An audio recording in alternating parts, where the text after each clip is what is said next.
Hello, everyone. Welcome back to the SimplyTrade News Roundup. My name's Annik. I'm here with Lalo. Hello. Hello.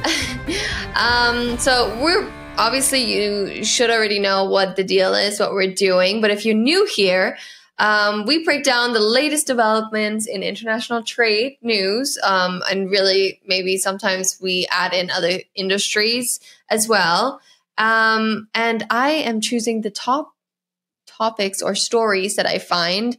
All right, first things first, I want to make this a little announcement. We have been kind of putting it on all over our webpage already, but Global Training Center's courses have been approved for CBP Customs Broker Continued Education credits. So any GTC course attended after January 1st, 2025 will earn credits. So if you are needing those credits, you can come to Global Training Center. We have the classes for you. You will get really good knowledge from our instructors that are trade experts, very educated. They will, give you whatever you need from it. And anything else? Well, we just had an episode last week on very specifically on this topic. So here's the thing. A lot of licensed brokers do not know, which is kind of strange, but they do not know. If you're listening to this podcast, A, if you're a licensed broker, and B, if you did not know that you need to turn in by the end of the next triennial period, which is in 2 years in 2027, that you need to be showing that you took classes. Sometimes people think, oh, that's always existed. But it's not official. It's not a law or a regulation. It is now. So you need to now show that you are taking classes.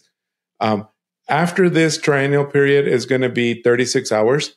But this one, because we're past the first year of the period, they're only going to allow, not only going to allow, they're allowing 20 hours for your triennial period. So if you're listening to this, you're a broker, yes, you're going to have to start accumulating continuing education credits. And yes, you should do it with Global Training And you should do it with us, because just about any course of ours, and I can't think of one that doesn't.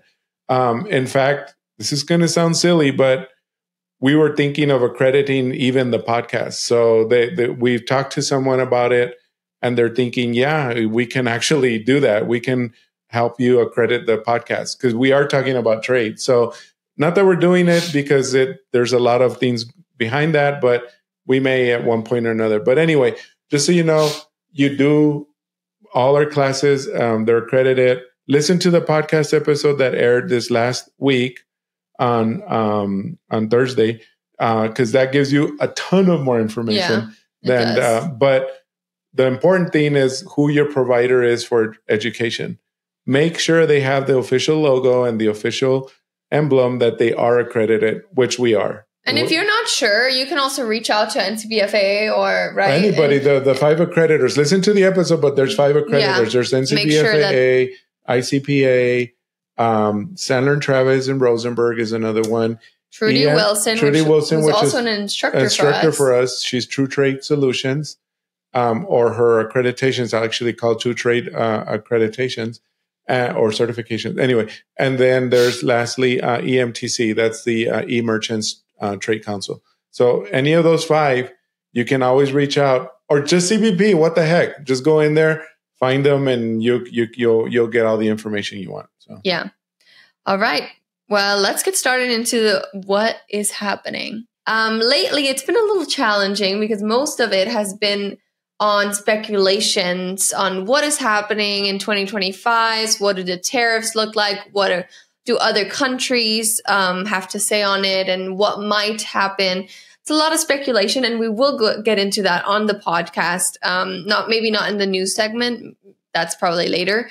But like for the New Year's episode, we have an upcoming in 2025. What's going to happen? How do we review on 2024? So there's a lot of that, and I just wanted to kind of step away from it and focus on other things that are going on that we know of now that there'll always be speculations, but so there's two things that really stood out to me, which it kind of goes hand in hand with climate and sustainability and how the world's changing a little bit. I know, whether you like the topic, whether you don't, I think it still affects people and companies. And, if there's any new rules, then your company has to adjust. So we're kind of going to get into that. So first off, Lalo, how do you feel about this topic? That's good. No, yeah. Well, how do I feel? Oh, no. Well, it is what it is. Yeah. Things need to change. I mean, we evolve. And first off, going into the global plastic treaty, which they recently had a meeting, the UN had a meeting. Yes. I believe. Yes. And they did not reach any agreement. So there was nothing really that came out of it. So the UN's global plastics treaty negotiations in Busan, South Korea, concluded without a resolution. Nothing. And over 175 nations initially agreed to create this treaty in 2022, aiming to end plastic pollution by 2024. So we're here in 2024. I don't think that has happened yet. It has not, in fact. Negotiations will definitely now continue to 2024 because even now we haven't reached any new agreements. And this session will also be scheduled in Busan. So the primary target for this is reducing primary plastics polymer production, bans on chemicals of concern in plastic products, and restrictions on problematic plastic items. Now, when it comes to trade, there's a lot of companies that would be affected by such, or have to kind of deal with these new resolutions or agreements, correct? Right. So that's exactly what I was trying to research and come up with an idea, or not an idea, but how it affects trade. For obvious reasons, we're here because it's a trade podcast. But so I dug in a little deeper as to what this treaty was supposed to do and what it's supposed to involve. And in general, it's reducing plastic products. That's in general what it has, what they want to do. Let's just cut down on manufacturing plastic products. There's several reasons why, of course. There's the cancer, the health reasons, there's the pollution reasons, et cetera. So there's a lot of different reasons. But at the end of the day, the idea was so that we can find a treaty or an initiative to get rid of or reduce the use of plastic products. Of course, the oil producing countries are like, heck no. The reason that this did not happen was because of them, the oil producing countries. So they're like, no, you should be concentrating on how to deal with the waste versus cutting down on manufacturing plastic products. So that's what happened. A middle of the road idea that was not discussed here. I mean, maybe it was. I wasn't there, of course, but they did. The articles didn't really show it. But I'm thinking a common term that has been coming up recently within this last year or two, especially because of green trade and things like this, is, for example, something called like a circular economy. Circular economy is basically when you reduce, reuse, recycle. We grew up with that when we were little. I know even as far back as when I was little, they were talking about reduce, reuse, recycle, especially in your generation, because you're my kid's age. So I know they always taught that in school, reduce, reuse, recycle. We actually did lots of marketing on that too, because in marketing, we were learning how, brands have to showcase themselves and how they can stay relevant. And one of the big points that we learned is, you stay relevant within our generation, being more economically out there. Right. So a previous study by the World Economic, so I did the research again, was there's a World Economic, give me a second while I find that information. It was the World Economic Forum. So they did a study on very specifically plastics and what it would mean if we if we create a circular economy based on that, meaning again, reduce, reuse, recycle, etc. Instead of manufacturing more, you're taking, for example, if I had a toy, if I'm a kid, I had a toy, if it breaks, what do? I try to repair it. Or not me, but my parents or whatever. They try to repair it so that we don't go and just go buy a new one, right? If it's a plastic toy. If that doesn't work, then maybe I'm going to recycle all the parts to make a new one, right? Instead of having to manufacture more of the tires or whatever that are plastic, I can recycle them or melt them down and make something new or whatever. So, however you do plastics. I'm sorry if I'm saying something that you all are laughing. Sorry about that. I'm not a plastics expert. But anyway, so recycle it. And of course, reduce the use. Maybe I didn't even need the toy to begin with. Yeah. I already have 30 more toys. What do I need another toy, right? So that's to reduce. But that study showed that it would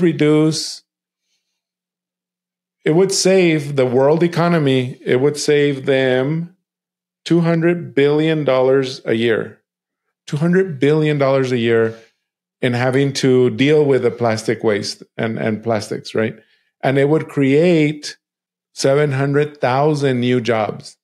Why? Because, of course, now there's a job to recycle this. There's a job to rebuild this. There's a job to repair this, etc. So I actually found that too. But that's an obvious. I mean, that's the logic behind it. But of course, there's the environmentalists that say, let's stop. Well, and then there's the other extreme, like, no, let's manufacture. There should be a middle ground like this, right? Yeah, this also goes into I think consumerism and having to balance things a little because,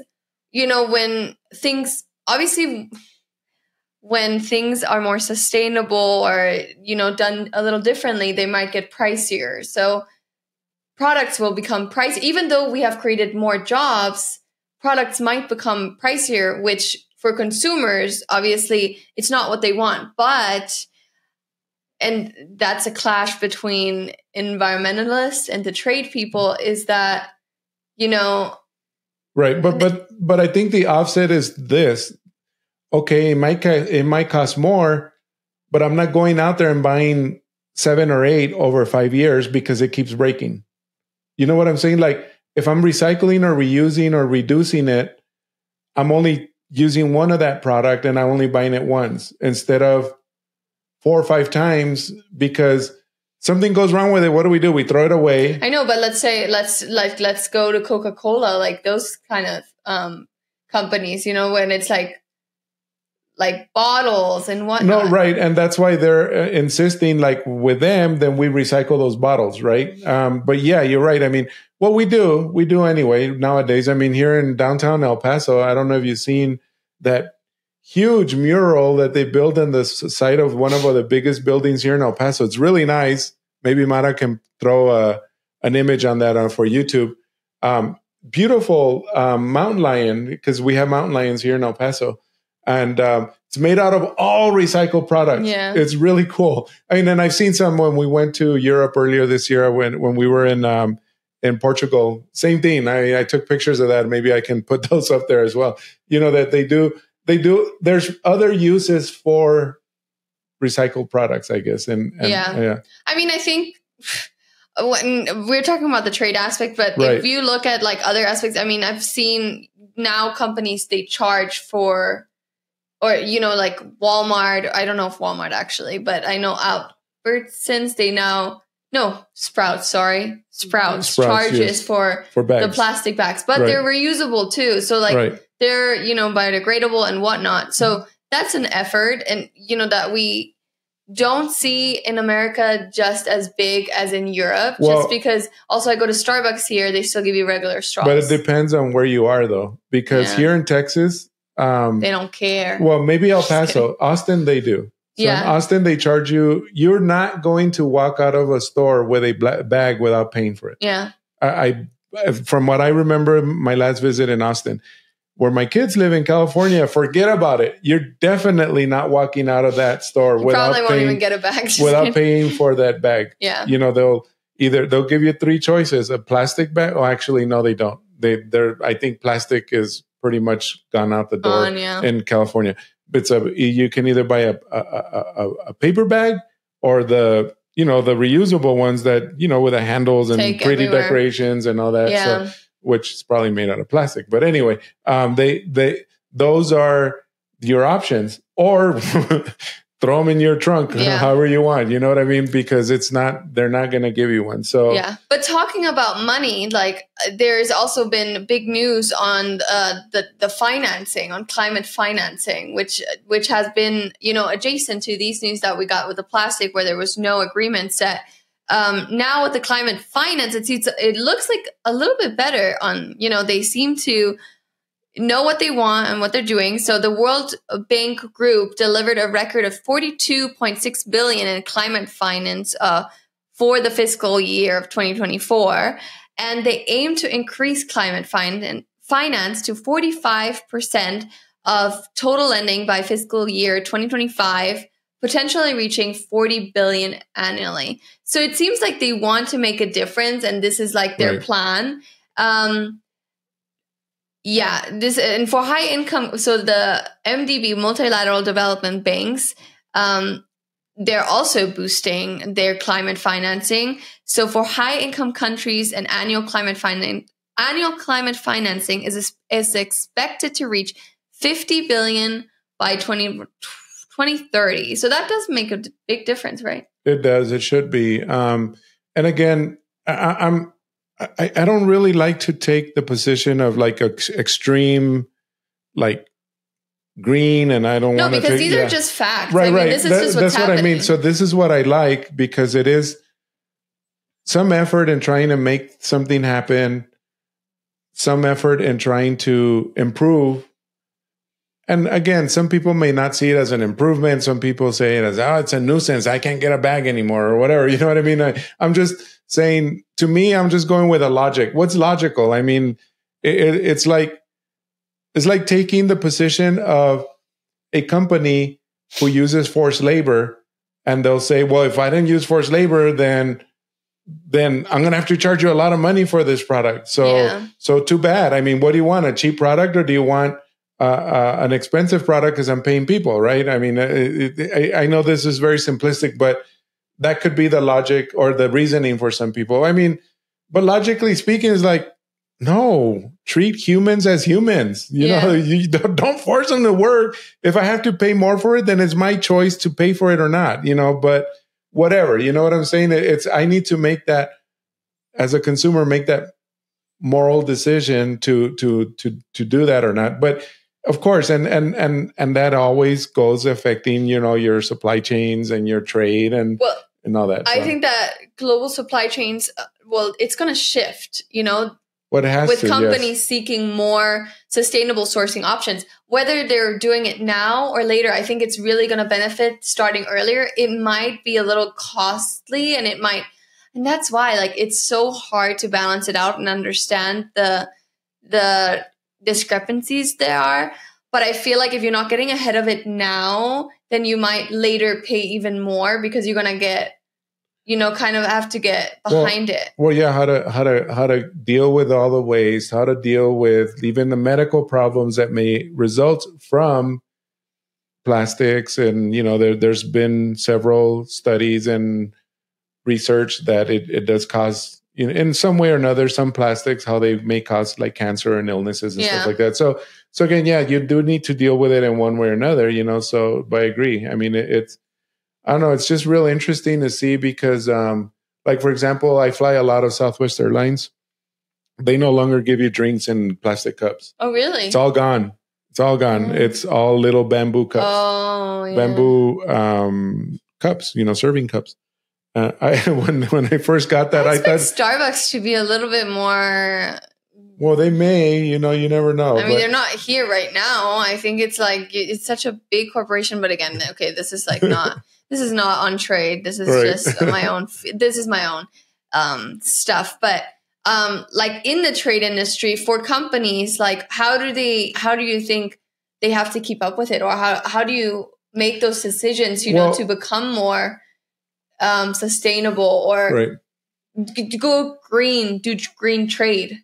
Well, I mean, the trade aspect of it is not up to the trade professionals as much as it is to like management to decide I'm going to use alternate products to manufacture my stuff. Engineering, can you come up with a different sourcing? So there are studies or researchers that have put out alternatives to plastic whenever you're manufacturing X, whatever X might be. You might be manufacturing this product. Here are some materials that you can use as opposed to plastic. And it's different than if you're manufacturing Y, for example, and because that might be a different process or requires different like strength in the materials or whatever. So, but anyway, so you can find those if you Google and we'll try to put them in the show notes if we find some of that information. But anyway, so yeah, you need to change your supply chains.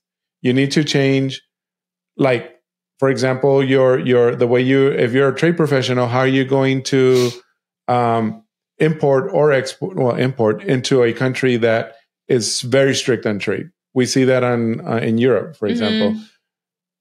It's not just a matter of just shipping it there anymore. If you're not meeting certain standards, you're either going to find yourself paying higher taxes or duties or tariffs, whatever, or fees, versus like if you're shipping it to the US or something, or another country who doesn't really enforce a lot of that green trade. So yeah, I mean, the trade professionals definitely need to be aware of that, because the more of this happens, if this was to happen with the UN, that happened, the original story we were talking about, and they do come up with a treaty, I mean, there's a total shift here, shift, because now you need to ban certain products and or restrict certain products in one way or another.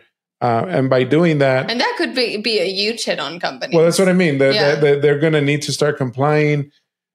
Maybe some are going to start hiding things, no, that's not plastic. It's a byproduct of something else or whatever, and back to like how the way you find or trace forced labor, you have to go back supply chains. That's where compliance comes in too, right? Well, that's exactly what it's all made of. So you got traceability and compliance. So yeah, exactly. Yeah. And I mean, that's one of the key things that we teach in our supply chain traceability class. Although we emphasize a lot on forced labor, it doesn't necessarily have to be forced labor. It could be green trade. It could be, like your carbon footprint and all that you need to be aware of.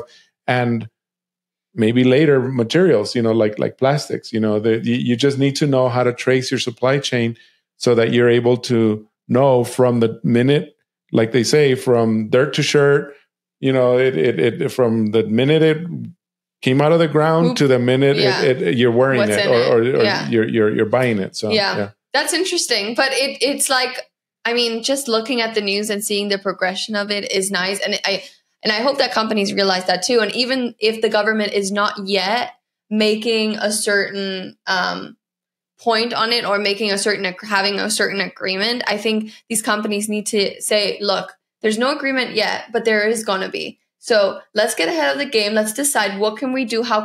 And if you really care about the planet a little bit, I think it's an easy point. I know it's not easy. Like, how does the saying go? Easy said as done. Done as said. Easier said than done. Easier said than done. But I think it's worth something, not just for the consumers, but also, for us all living here and for the planet, climate change, I guess. But again, it's going to happen either way, whether the government says so or not. And that narrative or that way of thinking might change also, because this was agreed upon during the Biden administration. So you remember. Oh, yeah. So as far as the U.S. is concerned, I'm sure it was a no-brainer to get it passed by the current administration. Yeah, it might be different. It might be different for the next administration. Yeah. And these are like things that I know that we'll be talking a lot about in the podcast in the coming year. It'll be very interesting. Because, we're now focusing or shifting a way of thinking to another way of thinking. Again, not that one is worse or better than the other. It's just that one is protecting some interests while the other one is protecting other interests, and each has its own way of of moving forward and thinking of this, which, you know, makes sense. I mean, we're still here, you know, Yeah. you know, after 47 presidents, we're still here, and, you know, we keep on moving forward. So, you know, it's not like it's the end of the world or anything, right? So yeah, we'll keep on with more earthquakes, maybe. Who knows? But had to throw in a little joke. Anywho, no, well, let's see what's ahead. 1 second. Okay. So to wrap this all out, the next round of plastic treaty negotiation is scheduled for 2025. The World Bank will continue to provide updates on its climate finance efforts, which are increasing. That's a good thing. Maybe hopefully creating jobs and whatnot. And the transition to a more sustainable global economy may face challenges, but, you know, we have to just stay current with the updates and obviously comply with all the agreements and regulations. That's enough talk of climate change and climate and green trade and stuff. There's also a lot of speculation. I see it. We talk on a lot of speculation, but it's because we don't know what's going to happen. And, you know, these rules haven't been implemented, and we can only look at the past and what's been happening. But if they don't come to an agreement, then, you know, we don't know. Right. Anyway, I have a really fun fact for you guys. This one shocked me a little bit. So here we are. So in 1902, it was technically allowed to ship your mail your baby through the U.S. Postal Service. Did you know what? that? Yeah. So it was kind of bizarre. I don't know how they did it, because some clever parents I don't know if that's clever or not, were looking to save money on train tickets, took advantage of a loophole that allowed them to send their children as parcels as long as they were under the weight limit. There's no way. Well, this bizarre, you know, happening came to an ending when the Postal Service realized they weren't shipping letters. They weren't shipping just a gift, a mug, whatever. It was a baby. So, yeah, imagine you being the Postal Service and seeing like, what is happening? I mean, that's not a good. I would have been shocked. But yeah, anyways, they eliminated that real fast. And it wasn't like a statement, you can ship babies. No, it was just, there was no rule that you couldn't. So yeah. Okay, yeah, I was about to say that. So I did look it up. So yeah, it's not like you were allowed to. That's why it said, like, right. It was just clever parents. But anyway, so that's just the fun fact. There's not more to read into it. It was just some, I wouldn't even say clever parents. I would say some really crazy parents. Anywho, all right. Well, that's really all we have for today. Next week, hopefully there's more happening. I mean, there was a lot happening in the climate industry, but we'll see next week what we have in store. It's not our Christmas episode yet. I think that's the following week, right. But we'll come up with something fun since, it's kind of around the holidays. I don't know if you've seen our little calendar that we have going on with the many episodes that we have for countdown to 2025 or the holidays, really. But yeah, that is it from us. I hope you enjoyed this episode with a little bit of a different twist, because we don't talk on climate much. But we will be back next week. And I hope you have a great week. Yep. Have a good one, everyone. Bye. Thank you very much for joining us. SimplyTrade is brought to you by the generous contributions of Global Training Center. You can follow the show and GTC on LinkedIn or Twitter and other social networks. Make sure you check out the show notes in the description for a full rundown of today's show with all the important links. Also, make sure that you share this with a friend and subscribe on your favorite streaming platform. We really like hearing from you. If you enjoyed the show, make sure to rate and review wherever you listen to this podcast. If you or someone you know would like to be a guest in the show, or would like to sponsor SimplyTrade, or suggest any topic you would like for us to discuss, please contact us via email at simplytrade@globaltrainingcenter.com, or you can DM us on Twitter at SimplyTradePod. Thank you again for the privilege of your time. Happy trading. SimplyTrade is not a law firm or an advisor. The topics and discussions conducted by SimplyTrade hosts and guests should not be considered and is not intended to substitute legal advice. you should seek appropriate counsel for your own situations. These conversations and information are directed towards listeners in the United States for informational, educational, and entertainment purposes only and should not be substituted for legal advice. No listener or viewer of this podcast should act or refrain from acting on the basis of information on this podcast without first seeking legal advice from counsel. Information on this podcast may not be up to date depending on the time of publishing and the time of viewership. The content of this posting is provided as is. No representations are made that the content is error-free. The views expressed in or through this podcast are those of the individual speakers, not those of their respective employers or Global Training Center as a whole. All liability with respect to actions taken or not taken based on the contents of this podcast are hereby expressly disclaimed.